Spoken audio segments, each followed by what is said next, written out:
多谢辉良来看一个不幸的消息，在台北市的大安区罗斯福路昨暝发生一件死亡的车祸。一个71岁查甫人下班拍什么去食暗顿，结果伊无注意到讲是红灯和直行奥多麦去撞到，送去病院了后急救嘛是无效。这个死者是一个医生叫王群光，伊有30年临床这个医疗工作经验，职业界是真有名望。伊的诊所就开伫车祸地点的附近。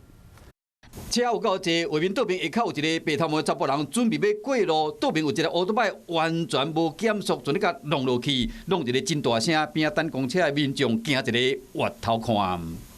速度很快啊！你看他撞成这个样子。一个弄落了，奥多麦路够远，车头拢害了了，这个查甫人倒伫大路中央，送去病院了急救嘛无效。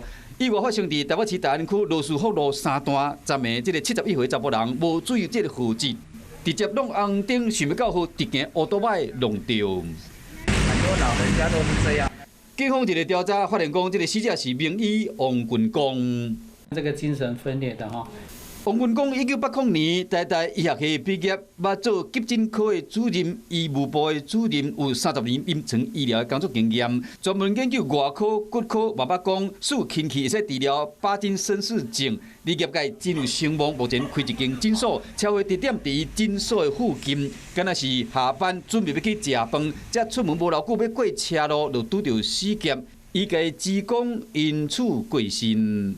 Hello， 大家好，我是乃瑜，要教给大家2个任务。第一个，华视新闻的脸书专页，你按赞了吗？